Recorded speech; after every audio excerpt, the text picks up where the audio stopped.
ANM और A grade नर्सों की, उनका पद करीब 20,000 के आसपास खाली है। ये सरकारी आंकड़ा है। जब डॉक्टर्स नहीं हैं, नर्स नहीं है, हॉस्पिटल में दवाइयाँ नहीं हैं, टेस्ट की व्यवस्था नहीं है, तो गरीब लोग कहाँ जाएंगे? तो उनकी आमदनी का एक बड़ा हिस्सा स्वास्थ्य पर और शिक्षा पर। हमारे बिहार से प्रतिभा का भी पलायन होता है। हमारे बच्चे पढ़ने के लिए भी बिहार से बाहर जाते हैं। 2 अक्टूबर को बाज़ाब्ता पार्टी की घोषणा हो जाएगी। वह भी एक इतिहास होगा कि 1 करोड़ लोगों के साथ इस पार्टी का निर्माण होगा। अभी तक ऐसा हुआ है को अलविदा कह दिया, इसलिए कि आम आदमी पार्टी का भी बिहार के प्रति कोई सोच नहीं है, आज तक सोच नहीं हो सका है।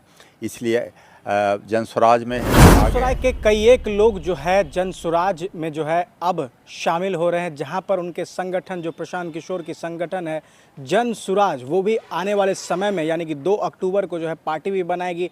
और कई एक बेगूसराय के दिग्गज जो है अब प्रशांत किशोर का दामन थाम लिए हैं, जिसके बाद अभी हमारे बीच RN सिंह सर हैं जो कि रिवर वैली स्कूल के डायरेक्टर भी हैं और पहले जो है आम आदमी पार्टी को यहाँ पर देखते थे और आम आदमी के जो है करता धरता पूरे बेगूसराय में थे। अब जो है आम आदमी को छोड़कर, आम आदमी पार्टी को छोड़कर जो है अब ये जनसुराज को के साथ जो है ये शामिल हो गए हैं।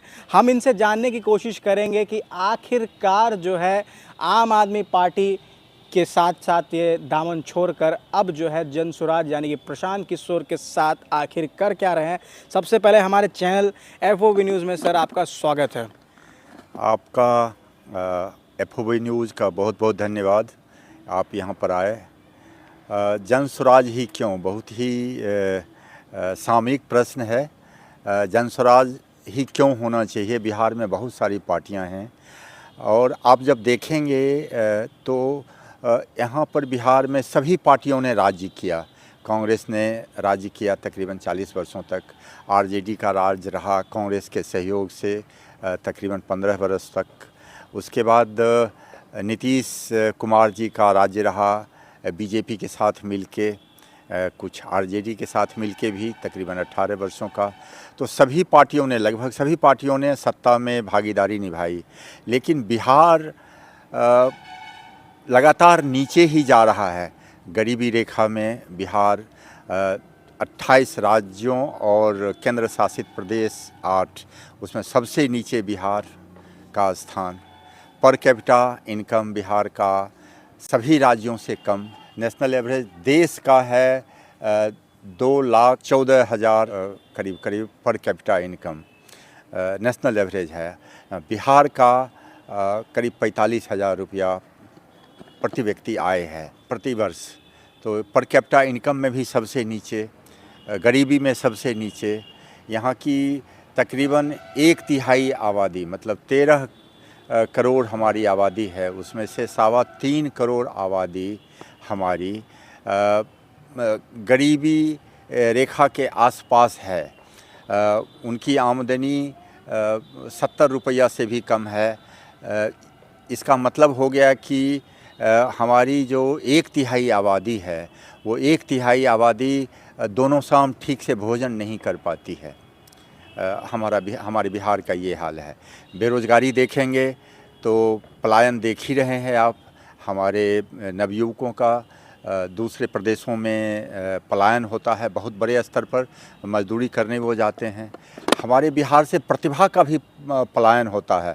हमारे बच्चे पढ़ने के लिए भी बिहार से बाहर जाते हैं और रोजगार के लिए भी, नौकरी के लिए भी जाते हैं बिहार से बाहर। ऐसी स्थिति है कि प्रतिभा का भी पलायन हो रहा है और हमारे युवकों का भी पलायन हो रहा है बिहार से। जब देखेंगे आप हमारे बिहार की शिक्षा व्यवस्था, तो उसी तरह से शिक्षा व्यवस्था बिल्कुल ही बर्बाद है। इस ध्वस्त हो चुका है शिक्षा व्यवस्था। मान लीजिए अगर स्कूल में, प्राइवेट स्कूल में कहीं आपने पढ़ा भी लिया बच्चों को, तो कॉलेज में उच्च शिक्षा की स्थिति और भी जर्जर है। उच्च शिक्षा में प्राइवेट इंस्टीट्यूशन है नहीं, सिर्फ सरकारी इंस्टीट्यूशन है जहां क्लास होता ही नहीं है, सिर्फ कागज़ की डिग्री मिलती है। वहाँ इंफ्रास्ट्रक्चर का विकास हुआ नहीं। यहाँ वित्त पोषित कॉलेजेज हैं, एफिलिएटेड कॉलेज या उसको वित्त रहित कॉलेज भी कहते हैं, जहाँ के प्रोफेसर्स को जो अनुदान मिलता है बिहार सरकार से, अनुदान 10,000 12,000 रुपया अगर उसको तोड़ेंगे तो 4 साल 5 साल 6 साल में एक बार मिलता है। और उसका अगर ब्रेकअप लेंगे तो देखेंगे कि 12,000 10,000 14,000 ये प्रति महीना प्रोफेसर्स की सैलरी है। कैसे पढ़ाई होगी बताइए। ये हाल है बिहार के शिक्षा व्यवस्था की। इसी तरह से स्वास्थ्य व्यवस्था की भी जर्जर हालत है। स्वास्थ्य तंत्र हमारा इतना ज़्यादा जर्जर हो चुका है कि गरीबों का इलाज नहीं हो पाता है। सरकारी अस्पतालों की स्थिति बहुत ख़राब है। वहाँ डॉक्टर्स का सैंक्शन पोस्ट है करीब करीब 12,500 रुपया, 12,500 सैंक्शन पद हैं डॉक्टर्स के। उसमें से करीब 5,000 डॉक्टर्स के पद खाली हैं। नर्सों के करीब ANM और A ग्रेड नर्सों की उनका पद करीब 20,000 के आसपास खाली है। ये सरकारी आंकड़ा है, सभी कुछ बिहार सरकार का आंकड़ा है। और जब डॉक्टर्स नहीं हैं, नर्स नहीं है, हॉस्पिटल में दवाइयाँ नहीं हैं, टेस्ट की व्यवस्था नहीं है, तो गरीब लोग कहाँ जाएंगे। तो उनकी आमदनी का एक बड़ा हिस्सा स्वास्थ्य पर और शिक्षा पर खर्च हो जाता है। ये बिहार जो सबसे नीचे है हर एक मानक पर। आप देखेंगे कि तमिलनाडु में 3,000 लोगों पर 12 डॉक्टर्स हैं और बिहार में 3,000 पॉपुलेशन में 3,000 लोगों पर मात्र 1 डॉक्टर है। तो बिहार के लोगों का क्या हाल रहेगा। कुपोषण में देखेंगे तो 100 में से हमारे 46 बच्चे कुपोषित होते हैं, मतलब उनको ठीक से पौष्टिक आहार नहीं मिल पाता है। ये बच्चे बड़े होकर क्या होंगे, कमज़ोर हो जाएंगे। वो कैसे एक सशक्त बिहार का निर्माण करेंगे। तो सभी मानकों पर हम लोग पिछड़े हुए हैं। सभी दलों को हम लोगों ने देख लिया। आम आदमी पार्टी में मैं पिछले 12 वर्षों से काम कर रहा था। 8 जनवरी 2024 को मैंने आम आदमी पार्टी को अलविदा कह दिया, इसलिए कि आम आदमी पार्टी का भी बिहार के प्रति कोई सोच नहीं है, आज तक सोच नहीं हो सका है।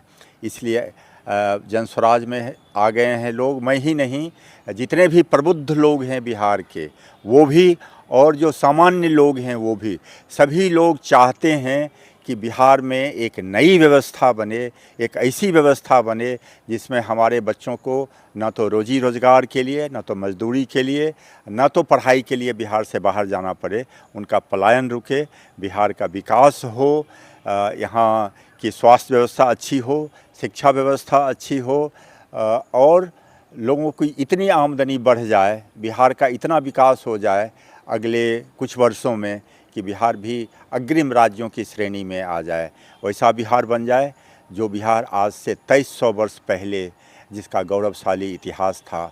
हमारे यहाँ नालंदा विश्वविद्यालय था, विक्रमशिला विश्वविद्यालय था, जहाँ पूरी दुनिया से लोग आते थे शिक्षा ग्रहण के लिए। आज हमारे बच्चे दूसरे जगह जाते हैं, दूसरे देश में जाते हैं, दूसरे राज्यों में जाते हैं शिक्षा के लिए। तो हम वैसा बिहार बनाना चाहते हैं, पुनः उस गौरवशाली इतिहास को दोहराना चाहते हैं। इसीलिए जन स्वराज है, एक वैकल्पिक व्यवस्था, एक नई व्यवस्था जिसमें बिहार का विकास हो, बिहार प्रगति कर सके। इसीलिए जन स्वराज की आवश्यकता है बिहार में, और सभी लोग जन स्वराज को ज्वाइन कर रहे हैं, क्योंकि सब कोई चाहता है, हर कोई बिहारी पार्टी लाइन से इतर, चाहे किसी भी विचारधारा का हो, किसी भी पार्टी का हो, वो चाहता है कि बिहार का विकास हो, बिहार की प्रगति हो। हमें बिहारी कह के दीनहीन दृष्टि से दूसरे राज्यों में या बिहार से बाहर नहीं देखा जाए हमारे बच्चों को। इसलिए सब लोग एकजुट हो गए हैं, और 2 अक्टूबर को बाज़ाब्ता पार्टी की घोषणा हो जाएगी। वह भी एक इतिहास होगा कि 1 करोड़ लोगों के साथ इस पार्टी का निर्माण होगा। अभी तक ऐसा हुआ है कि 5 लोग 10 लोग बैठ के कोई पार्टी का निर्माण कर लेते हैं दिल्ली और पटना में बैठ के, लेकिन जन स्वराज ने संकल्प लिया है कि 1 करोड़ लोगों के साथ मिल के एक पार्टी का निर्माण होगा जिसका नाम होगा जन स्वराज। और वो पार्टी अगले साल 2025 में बिहार में चुनाव भी लड़ेगी पूरे दमखम के साथ, और ऐसा उम्मीद किया जा रहा है, लोग ऐसा सोच रहे हैं कि जन स्वराज आएगा और बिहार का कायाकल्प होगा। आप लोग भी पूरा जोर शोर से मेहनत करेंगे? सब लोग लगे हुए हैं, मैं ही नहीं, सभी लोग। और इस अभियान के सूत्रधार प्रशांत किशोर जो पिछले 2 वर्ष से लगातार पैदल चल रहे हैं। एक बहुत बड़ा व्रत है, ये बहुत बड़ा संकल्प है, बहुत कठिन काम है। उन्हें लोगों का आशीर्वाद मिल रहा है, उनके संकल्प को लोगों का कंधा मिल रहा है।